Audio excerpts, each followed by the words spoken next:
Di video ini saya akan review hasil investasi saya di reksadana saham. Saya sudah investasi 1,5 tahun ya, dengan modal sebesar Rp200.000. Jadi nanti kalian bisa lihat ya untuk keuntungannya itu berapa. Nah, saya juga akan review untuk produk reksadana saham yang saya pilih, yaitu BNI AM Index IDX30, serta saya akan bahas ya kesalahan-kesalahan pemula dalam berinvestasi, khususnya investasi di reksadana. Jadi sini saya menggunakan aplikasi Bybit. Jadi buat yang belum tahu ya cara investasi di reksadana, ini sebenarnya caranya sangat mudah. Kita tinggal download aplikasi Bybit dan juga siapkan eKTP beserta nomor rekening bank. Jadi untuk metode pembayarannya juga mudah ya. Kita bisa gunakan GoPay, ShopeePay, atau melalui transfer manual. Jadi buat yang tertarik registrasi di Bybit, kalian bisa gunakan kode referral jalan kecil ketika registrasi di awal untuk mendapatkan cashback sebesar Rp25.000. Nah, salah satu ya kelebihan investasi di reksadana itu kita bisa mulai investasi dengan modal kecil. Jadi mulai dari Rp100.000 bahkan Rp10.000. Jadi sangat cocok ya untuk pemula, pelajar, atau mungkin yang mau coba-coba investasi. Jadi sebenarnya ya ada beberapa kesalahan yang wajar ya dilakukan pemula ketika berinvestasi. Nah, tetapi di sini ya saya akan bahas kesalahan yang paling sering ya saya temui, terutama di kolom komentar. Jadi banyak sekali ya yang menanyakan, misal punya modal 3 juta atau 5 juta. Nah, bagusnya diinvestasikan di mana? Reksadana saham, reksadana obligasi, atau reksadana pasar uang. Jadi pertanyaan seperti ini sebenarnya sangat sulit ya untuk menjawabnya, karena ada beberapa informasi lain ya yang lebih penting dan mendasar ketika kita mau mengambil keputusan investasi. Jadi yang pertama adalah jangka waktunya. Jadi jangka waktu investasi. Jadi modal yang 3 juta atau 5 juta tadi ini mau dipakai kapan? Jadi setiap instrumen secara teori tentunya punya jangka waktu yang idealnya masing-masing. Misal modal yang dipakai untuk jangka waktu kurang dari 1 tahun, ya yang paling cocok itu di reksadana pasar uang yang resikonya paling rendah. Kalau misal untuk jangka waktu panjang ya, misal di atas 3 atau 5 tahun, baru kita bisa pertimbangkan di reksadana saham. Terus kemudian yang kedua adalah yang paling penting, ini profil resiko atau seberapa tahan kita terhadap penurunan investasi. Jadi misal kita investasi di instrumen yang resiko tinggi ya, misal reksadana saham sebesar 5 juta, kemudian dalam 1 bulan turun 10%, yang artinya uang kita turun menjadi 4,5 juta. Jadi 5 juta jadi 4,5. Nah, kalau kita takut ya dan panik, mungkin reksadana saham ini tidak cocok ya untuk kita. Jadi kita bisa pertimbangkan ke instrumen risiko yang lebih rendah ya, misal reksadana obligasi atau pasar uang. Seperti itu. Di pertanyaannya, kenapa kalau jangka pendek ya kurang dari 1 tahun di reksadana pasar uang, kemudian kalau jangka menengah di reksadana obligasi, dan jangka panjang ya di atas 3 atau 5 tahun di reksadana saham. Jadi kalian bisa lihat ya, ini adalah grafik dari ketiga jenis reksadana tersebut. Yang warna biru ini pasar uang ya, kalian bisa lihat pergerakannya stabil naik seperti itu. Kemudian yang warna hijau ini reksadana obligasi, sudah ada fluktuasi, jadi bisa naik di sini ya, kemudian bisa mengalami penurunan.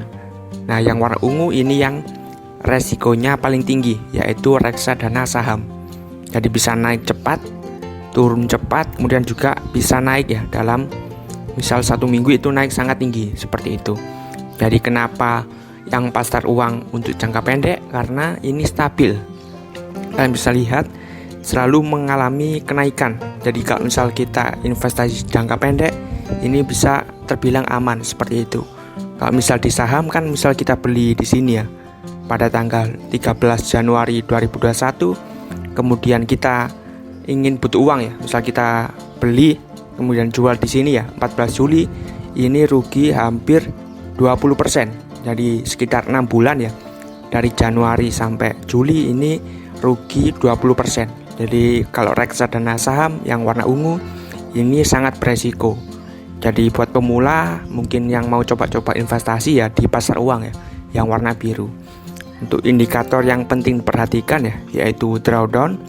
Ini adalah penurunan maksimal. Jadi kalau yang pasar uang yang ini penurunannya 0,0%. Jadi tidak pernah turun ya dalam 1 tahun terakhir. Kalau reksadana obligasi ini pernah turun sampai 4,54%. Jadi penurunannya seperti itu kalau obligasi di tengah-tengah ya. Dan yang paling tinggi ini reksadana saham, pernah turun sampai 15%. Jadi seperti itu ya untuk perbandingan resikonya. Kalau di saham ini yang paling tinggi, kita juga bisa lihat di grafiknya bisa turun seperti itu ya, bisa turun cepat dan juga bisa naik sangat cepat. Nah, kemudian saya akan review untuk produk yang saya pilih ya, yaitu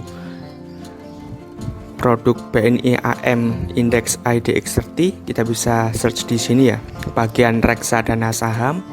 Kita pilih untuk produk BNI AM Index IDX30. Nah, ini produknya. Nah, kita bisa lihat di sini ya, untuk 1 tahun terakhir ini keuntungannya 11,89%, seperti itu. Nah, yang penting diperhatikan juga kalau reksadana Index IDX30 ini adalah reksadana saham yang berbasis indeks. Jadi istilahnya kan di IHSG ada 700 saham ya. Nah, kalau IDX30 ini pilihan sahamnya hanya dibatasi 30. Jadi dipilihkan 30 yang paling terbaik. Jadi saham-sahamnya yang terbaik seperti itu. Kalau misal reksadana saham mungkin dipilihkan dari 700 seperti itu. Nah, nanti saya akan tampilkan juga ya untuk detail presentasenya. Nah, kita bisa lihat di sini. Kemudian salah satu kelebihan di reksadana indeks ini dari expense ratio. Jadi dana untuk mengelolanya ini lebih efektif ya dibandingkan reksadana saham. Kalau reksadana indeks expense rasionya sekitar 1-2% ya. Kalau reksadana saham bisa 4 bahkan sampai 5% seperti itu. Kemudian total AUM-nya ini adalah dana kelolaan. Jadi misal saya investasi 1 juta ya. Nah, 1 juta ini tercatat di sini seperti itu. Jadi total yang investasi di produk ini hampir 1 triliun. Jadi sudah banyak sekali ya yang percaya investasi di produk BNI AM Index IDX30. Kemudian juga untuk minimal pembeliannya Rp10.000. Jadi sangat kecil ya. Jadi kita cocok untuk mungkin pelajar, mahasiswa atau yang mau coba-coba investasi. Kita juga bisa lihat untuk alokasi asetnya. Jadi tentunya karena ini reksadana saham ya, jadi 97% ini di saham dan sisanya 3% di kas atau di deposito.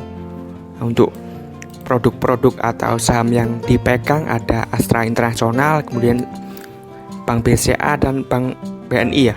Nanti saya akan tampilkan untuk presentasenya berapa ya setiap saham-saham ini seperti itu. Dari websitenya Bursa Efek langsung seperti itu. Nah, untuk produk ini juga membagi dividen tapi tidak rutin ya. Dari 2019 membagi, 2020 tidak, 2021 bagi dividen seperti itu. Jadi kalau misalkan ingin tahu lebih detail, kalian bisa cek di fund fact sheet dan juga di prospektus seperti itu ya. Nah, untuk berapa dividen yang saya dapat ini saya akan perlihatkan di bagian history. Jadi kita bisa lihat di sini ya. Jadi saya mendapatkan dividen sebesar Rp2.000 seperti itu. Jadi investasi sekitar 190.000, dividennya 1 tahun ya Rp2.300. Nah, untuk detail presentase saham-sahamnya kita bisa cek di websitenya Bursa Efek ya. Di sini di idx.co.id di bagian data pasar, kemudian di laporan statistik ini ya di bagian yang paling bawah sendiri fact sheet index. Jadi kita klik di sini, kemudian kita pilih untuk indeks yang IDX30 yang nomor 4 ini. Jadi kita pilih yang ini. Kemudian tampilannya itu kita unduh ini ya. Tampilannya seperti ini.